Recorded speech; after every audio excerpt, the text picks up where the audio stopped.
Hello student, आज हम लोग मैट्रिक्स के कुछ इम्पोर्टेंट क्वेश्चन करेंगे जिस पर आधारित बोर्ड एग्जाम में क्वेश्चन ज्यादातर पूछे जाते हैं। इसलिए आप लोग वीडियो को अंत तक जरूर देखेंगे, क्योंकि जो आज क्वेश्चन हम लोग करेंगे उसी पर आधारित आपके बोर्ड एग्जाम में 4 नंबर का एक क्वेश्चन हर साल पूछा जाता है। तो चलिए अब हम लोग क्वेश्चन को देखते हैं। चलिए दिया हुआ है question, find the value of X Y and Z. आपको एक्स वाई और जेड का वैल्यू निकालना है। जहां पर एक मैट्रिक्स आपको गिवन है और बोला जा रहा है कि दिए गए मैट्रिक्स इस इक्वेशन को सेटिस्फाई करता है, मतलब संतुष्ट करता है। तो चलिए सॉल्यूशन देखते हैं इसका क्या होगा। सबसे पहले बताइए कि आपको दिया गया जो मैट्रिक्स है वो मैट्रिक्स क्या दिया गया है, 0 2i z x y and minus Z. नीचे दिया x minus y and z। कोई दिक्कत इसमें किसी को नहीं। चलिए अगला आप देखते हैं, हमें a के साथ साथ क्या चाहिए, a डैश। तो a डैश चाहिए तो कैसे निकालेंगे बताइए। तो इसलिए a डैश क्या होता है बताइए। a डैश क्या होगा, आपको दिए गए रो को कॉलम में और कॉलम को कहां बदल देते हैं, रो में। तो अब पहला रो है तो कहां चलाएगा, पहले कॉलम में 0 और 2i एंड z। उसके बाद देखिए सेकेंड रो है तो सेकेंड कॉलम में आएगा x y and minus z। तीसरा कॉलम तीसरे रो में आएगा और x minus y and z। कोई डाउट इसमें, तीसरे रो को तीसरे कॉलम में कन्वर्ट कर दिया मैंने। अब देखते हैं आपको क्वेश्चन में दिया हुआ है क्या दिया गया है, a dash a is equal to i। कोई डाउट इसमें किसी को नहीं। तो बोले a डैश का वैल्यू यहाँ से लिखते हैं हम लोग। क्या किया गया बोले तो 0 x एंड x। उसके बाद दिया गया है 2i y and minus y। फिर दिया गया z minus z and z और n2। अब क्या चाहिए, a का वैल्यू यहाँ से लिखते हैं, बोले 0 2i z। नीचे दिया गया है x y and minus z और लास्ट में x minus y and z। Clear यहाँ तक। चलिए अब दोनों को मल्टीप्लाई करेंगे। तो मैंने आप लोगों को मल्टीप्लाई करने का प्रोसेस बताया था, कैसे मल्टीप्लाई करते हैं। देखिए पहले में पहले रो को पकड़िए और दूसरे में पहले कॉलम को पकड़िए और संगत एलिमेंट को मल्टीप्लाई करिए। तो क्या आएगा देखिए, 0 के कोरेस्पोंडिंग 0 तो 0 हो गया प्लस x। पहला को पहले से, दूसरे को दूसरे से, तीसरे को तीसरे से मल्टीप्लाई करके ऐड करते हैं। तो x इंटू एक्स क्या बन गया, x square. x into X क्या बन गया, x स्क्वायर। क्लियर है। अब first row first column complete. First row को अब सेकेंड कॉलम में मल्टीप्लाई करेंगे। तो 0 into 2i 0 x into y तो क्या बन जाएगा xy। x into minus y तो माइनस xy। क्लियर है यहाँ तक। अब पहले रो को तीसरे कॉलम में मल्टीप्लाई करिए। तो 0 into Z 0 plus x into minus Z तो क्या बन जाएगा माइनस एक्स जेड और x इंटू जेड बन गया यहाँ पर एक्स जेड। क्लियर है यहाँ तक। चलिए अब क्या करेंगे, दूसरे रो को पकड़िए। दूसरा रो पहला कॉलम तो 2y into 0 0 y into X क्या हो जाएगा xy minus y into X क्या बन गया माइनस xy। अब दूसरे रो को दूसरे कॉलम में मल्टीप्लाई करेंगे तो क्या बनेगा देखिए 2y इंटू 2y 2 दूना के 4 y square y into y क्या बन गया y square minus y into minus y plus y square. Clear है यहाँ तक। चलिए अब दूसरे रो को तीसरे कॉलम में मल्टीप्लाई करिए। तो बोले 2y इंटू जेड तो क्या बन जाएगा 2yz। y into minus Z तो माइनस y जेड और माइनस y इंटू जेड तो माइनस y जेड। क्लियर है। अब हम लोग तीसरे रो को पहले कॉलम में मल्टीप्लाई करेंगे। तो z into 0 0 minus Z into X क्या बन जाएगा, माइनस एक्स जेड और Z into x plus X Z. Clear है आता।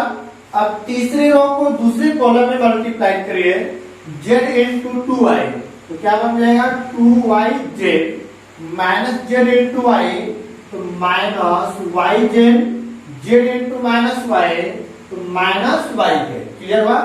अब तीसरे रो को तीसरे कॉलम में मल्टीप्लाई करिए, तो जेड इंटू जेड क्या बन जाएगा, जेड स्क्वायर। अब माइनस जेड मल्टीप्लाई होगा तो भी जेड स्क्वायर, और जेड इंटू जेड मल्टीप्लाई होगा तो क्या बन जाएगा, आपका जेड स्क्वायर। चलिए यह आपको आई के बराबर में तो दिया हुआ है, तो आई का मान क्या होता है, यूनिट मैट्रिक्स 1 0 0 0 1 0 0 0 1, इसके बराबर भी लिख लेते हैं। अब बताइए 1 0 0 0 1 0 0 0 1। क्लियर है यहाँ तक। चलिए अब देखते हैं हम लोग x square into x square क्या बन जाएगा, आप लोग बताइएगा, 2x स्क्वायर, फिर देखिए plus X Y minus X Y cut करके क्या बन गया 0, minus X Z plus X Z cut करके बन गया 0।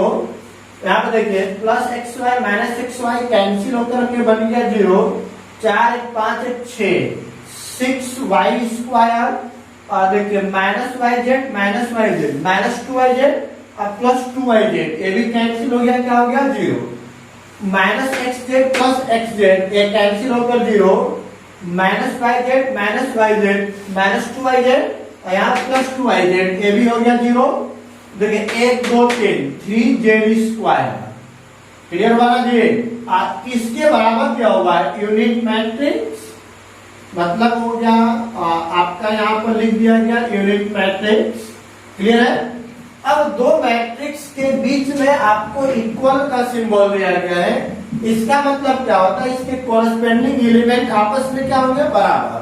तो देखिए 2x स्क्वायर 1 के बराबर 0 0 के बराबर 0 0 के बराबर है, तो इसलिए क्या लिखेंगे, बोले यहाँ से 2x square is equal to 1। उसके बाद यहाँ बताइए 6y स्क्वायर इक्वल टू 1, और यहाँ से क्या निकलेगा 3z स्क्वायर इक्वल टू 1।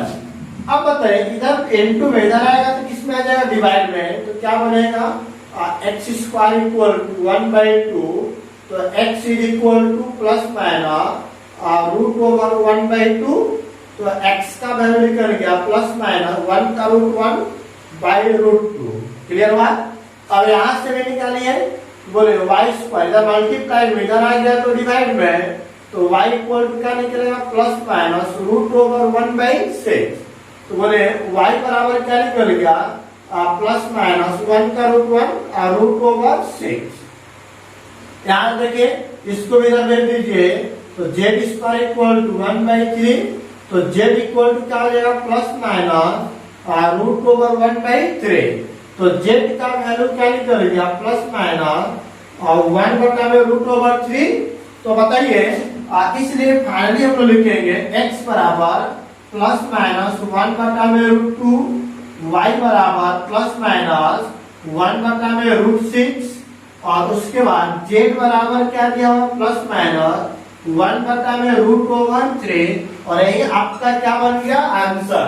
कोई दिक्कत इसमें किसी को नहीं।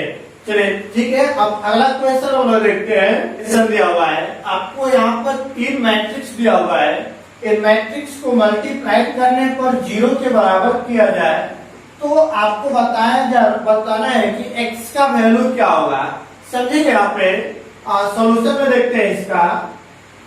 दिया गया है, क्या दिया गया है 1 2 1, उसके बाद यहाँ पर दिया हुआ है 1 2 0 2 0 1 1 0 2 n2, और दिया गया 0 2 या और n इक्वल टू क्या दिया गया है 0। क्लियर है यहाँ तक। चलिए अब समझेंगे यहाँ पे। चलिए इन दोनों को यदि मैं मल्टीप्लाई करूं तो कैसे मल्टीप्लाई करेंगे, देखिएगा 1 2 1, एक तो आपने छोड़ दिया, इसको मल्टीप्लाई करेंगे फर्स्ट रो फर्स्ट कॉलम, तो क्या बनेगा देखिए first row first column 1 into 0 0, 2 into 2 4 और 0 इंटू एक्स क्या बन जाएगा 0। क्लियर हुआ। अब उसके बाद दूसरा रो पहला कॉलम दूसरे रो में 2 इंटू 0 0, 0 इंटू 2 0 और 1 इंटू एक्स एक्स। क्लियर हुआ। अब उसके बाद तीसरा रो पहला कॉलम 1 इंटू 0 0, 0 इंटू 2 0 और 2 इंटू एक्स क्या बन गया 2x बराबर क्या चल रहा है 0। क्लियर है ना जी। चलिए अब देखते हैं इसको सॉल्व कर लीजिए। 1 2 1 यहाँ पे क्या निकल गया 4 x और यहाँ पे आ गया 2x इक्वल टू दिया हुआ है 0। तो चलिए अब बताइए इसको multiply first row first column एक ही बार में कंप्लीट हो जाएगा। 1 into 4 4 plus 2 into X 2x 1 into 2x 2x equal to क्या दिया हुआ है 0। तो देखिए 2 और 2 कितना बन गया 4, तो 4 प्लस 4x बराबर 0 का मैट्रिक्स। अब दोनों तरफ से देखिए बीच में बराबर का सिंबल है, मतलब ये दोनों एलिमेंट आपस में बराबर हो जाएंगे। तो 4 प्लस 4x बराबर 0। कोई डाउट इसमें किसी को नहीं। इधर प्लस में इधर जाएगा तो माइनस में क्या बन जाएगा बोलेगा। इसको इधर लेकर आते हैं तो बन जाएगा 4x बराबर -4। तो x बराबर क्या होगा -4/4। ये दोनों कैंसिल हो गया तो x का वैल्यू क्या निकल गया -1 और ये आपका क्या हो गया आंसर। कोई दिक्कत इसमें। ऐसा क्वेश्चन आपके बोर्ड एग्जाम में नंबर ऑफ टाइम पूछा गया है जो कि बहुत ही आसान है और 4 नंबर के क्वेश्चन ऐसा पूछा जाता है। तो इसको आप लोग अच्छे से रिवीजन करेंगे। कोई डाउट यहाँ तक किसी को नहीं। जब कोई डाउट नहीं है तो चैनल को लाइक एंड सब्सक्राइब तो बनता है जी। चलिए सभी लोग फटाफट चैनल को लाइक एंड सब्सक्राइब करें। हो गया सभी लोग कर दिए। चलिए तो अब अगला क्वेश्चन देखते हैं। चलिए देखते हैं अगला क्वेश्चन। आपको दिया हुआ है एक मैट्रिक्स गिवन है। तो बोला गया है so that a² - 5a + 7i = 0। यह आपको प्रूव करके दिखाना है। तो सबसे पहले हमें क्या चाहिए a²। तो बोलिए चुके क्या लिखेंगे a² = a into a लिखेंगे जी। तो अब बताइए a का वैल्यू आपको दिया हुआ है 3 1 -1 and 2 2 पुनः a का वैल्यू 3 1 -1 and 2 है ना। तो सोल्व करेंगे तो क्या बनेगा देखिए first row first column multiply करें 3 3 के 9 फिर यहाँ पर आ गया -1। First row second column 3 into 1 3 है ना। फिर 1 into 2 कितना आ जाएगा 2। क्लियर है। उसके बाद सेकेंड रो फर्स्ट कॉलम को सोल्व करेंगे तो क्या आएगा -1 into 3 -3 2 into -1 -2। फिर अब second row second column -1 into 1 -1 2 into 2 कितना निकल गया 4। अब हल कर लीजिए तो यहाँ पे आएगा n 5 -5 और यहाँ पे आ गया आपका 3। किसका वैल्यू निकल गया आपका a² का। क्लियर है यहाँ तक। अब नाउ चलिए हमें LHS में यही ना टर्म दिया हुआ है तो LHS से चलते हैं और RHS में क्या चाहिए शून्य चाहिए। तो बोले LHS में आपको दिया गया है a² - 5a + 7i। तो सबका वैल्यू पुट करते हैं। a² का वैल्यू क्या निकला हुआ है बोले तो n 5 -5 and 3 -5 into a का वैल्यू क्या दिया हुआ है 3 1 -1 and 2 + 7 into i का वैल्यू क्या दिया हुआ है 1 0 0 and 1। क्लियर है यहाँ तक।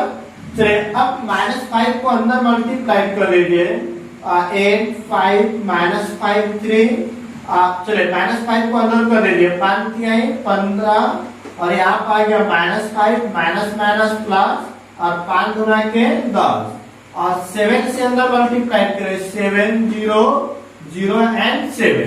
अब क्या करेंगे संगत एलिमेंट को ऐड करते हैं और इसको एक साथ जोड़ेंगे और ये दोनों को एक साथ जोड़ेंगे तो क्या आएगा बोलिए। और देखिए 8 फिर -15 और +7 इसको जोड़िए संगत एलिमेंट को और 5 -5 + 0 यहाँ बोले -5 यहाँ पे हो गया +5 और यह हो गया 0, 3 -10 और प्लस क्या निकल गया 7। तो अब सोल्व करिए, देखिए 8 7 15 -15 0, 5 में से 5 घटेगा 0, ए भी 0 और ए भी क्या निकल गया 0, जो कि 0 के बराबर आ गया। और यही हमें आरएचएस में प्रूव करना है कि इतना इक्वल टू क्या हो जाएगा 0 होगा। कोई डाउट इसमें किसी को नहीं? क्लियर है? चलिए तो अगला क्वेश्चन देखते हैं लोग हम। चलिए देखते हैं अगला क्वेश्चन। आपको दिया गया है matrix first second and third, 3 matrix है। इन तीनों मैट्रिक्स को मल्टीप्लाई करके यदि 0 के बराबर कर दिया जाए तब बोला जा रहा है कि x का वैल्यू क्या होगा। x का वह कौन सा पार्टिकुलर वैल्यू होगा जिस पर इसका वैल्यू आपका क्या निकल जाए 0 हो। चलिए देखते हैं सॉल्यूशन इसका। बहुत इजी है, समझिएगा। x -5 -1, यहाँ पर 1 0 2 0 2 1 और 2 0 and 3। चलिए और यहाँ पे सोल्व करेंगे तो x 4 and 1 is equal to क्या दिया गया है 0। चलिए इन दोनों को यदि मैं मल्टीप्लाई करूं तो क्या बनेगा x -5 -1। चलिए अब आप ही लोग बताइएगा, आप फर्स्ट रो फर्स्ट कॉलम तो 1 into x 0 into 4 0 और 2 into 1 2। अब सेकेंड रो फर्स्ट कॉलम तो 0 into x 0, 4 into 2 8 और 1 into 4 1 1। अब third row first column 2 into x 2 x 0, आप प्लस क्या निकल गया 3 इज इक्वल टू क्या दिया हुआ है 0। क्लियर है यहाँ तक? चलिए अब देखते हैं यहाँ पर x, उसके बाद दिया गया है -5 and -1। यहाँ पर देखिए क्या निकल जाएगा x +2 और 8 और 1 9, यहाँ पे क्या निकल जाएगा 2x + 3 इज इक्वल टू 0। अब देखिए मल्टीप्लाई करें इसको, फर्स्ट रो फर्स्ट कॉलम एक ही बार में कंप्लीट हो जाएगा। तो बोले x के साथ इसको मल्टीप्लाई करेंगे तो x into x + 2। अब यहाँ पर बोले -5 into 9 तो क्या निकल जाएगा +-5 into 9, एक ही बार डायरेक्ट लिख देते हैं। अब प्लस माइनस 9 बचे 45 और यहाँ पर देखिए प्लस, यहाँ पर दिया गया -1 को मल्टीप्लाई करेंगे और 2x + 3 इक्वल टू क्या दिया गया है 0। अब मल्टीप्लाई करेंगे तो x into x² अब +2x -45 प्लस माइनस यहाँ पे क्या हो जाएगा और 2x + 3 इज इक्वल टू 0। तो चलिए अब बताइए, यहाँ पर 0 का मतलब होता है 0 मैट्रिक्स ही दिया हुआ है। अब दोनों तरफ मैट्रिक्स है और तो इनके बीच में इक्वल का सिंबल है, तो बाहर लिखेंगे तो कैसे लिखेगा, तो बोले क्या लिखेंगे x² + 2x, यहाँ पर आ गया आपका -45 और यहाँ plus minus -2x plus minus कितना हो जाएगा -3 इक्वल टू 0। देखिए 2x -2x कैंसिल हो गया तो क्या बच गया x² -45 और -3 कितना हो जाएगा आपका -48 इज इक्वल टू 0। अब बताइए इधर माइनस में इधर आएगा तो प्लस में, तो x² इक्वल टू 48, तो x इज इक्वल टू क्या निकलेगा √8। इसको लिख सकते हैं क्या कि इक्वल टू ±16 into 3। 16 किसका वर्गमूल होता है 4 का, तो 4√3 जो किसका वैल्यू निकल गया x का। कोई दिक्कत इसमें किसी को नहीं? क्लियर है आता? कोई डाउट इसमें किसी को? जब कोई डाउट नहीं है तो चैनल को लाइक एंड सब्सक्राइब तो बनता है जी। चलिए सभी लोग फटाफट चैनल को लाइक एंड सब्सक्राइब करें ताकि आने वाले वीडियो का नोटिफिकेशन आप तक पहुंच सके। Thank you.